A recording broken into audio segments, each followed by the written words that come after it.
జీరోలో ఉన్న ఆమె బోర్డు మీదకి వచ్చింది ఆ టాస్క్తోనే. మిగతా వాళ్ళు వీళ్ళైతే సింపుల్గా మాట్లాడుకుందాం. తనుజకి పవన్ ఉన్నాడు, మన ఎవరు భరణి ఉన్నాడు, డిమోన్కి రీతు ఉంది, సంజనకి ఎవరు ఉన్నారు? ఇమాన్యుల్ కూడా పక్కకి తప్పుకున్నాడు కదా. చెప్పు, ఒక ఆమె తనది ఎలా ఉన్నా కూడా తన బాడీ కావచ్చు. ఇంకొకటి ఏంటంటే ఇట్లా 5 months కిడ్ ఉంటే 1 year వరకు కూడా వాళ్ళకి ఆకలి ఎక్కువ వేస్తూ ఉంటారు.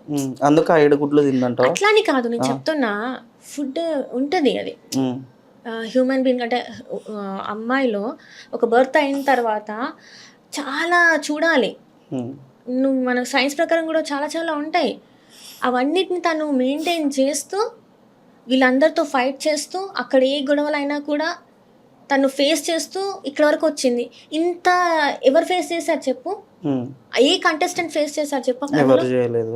అవునా కదా? ఎందుకంటే మన ఇంట్లో ఒక బాలింత ఉందంటే మనం ఎంత జాగ్రత్తగా చూసుకుంటాం. అరే చల్లీలలో కాలు పెట్టకు, ఇట్లా ఉండు, అట్లా ఉండు, ఈ కేర్ వేసుకో, ఈ బట్టలు వేసుకో, ఇట్లా ఉండు అని చెప్పేసి చెప్తాం కదా.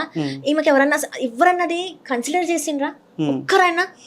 అరే నువ్వు ఎంత చిన్న పిల్లని వదిలేసి వచ్చినావు, నువ్వు కొంచెం హెల్దీగా ఉండు, నువ్వు కొంచెం తిను, ఎవరన్నా ఒక్క ముద్ద ఆమెకి పెట్టిన ఎక్స్ట్రాగా? తాకట్టులో ఉన్న బంగారాన్ని విడిపించి ఆ రోజే ఆన్లైన్ రేట్కి మేము కొంటాం. అక్షయ గోల్డ్ హబ్, నీ బంగారానికి మా భరోసా.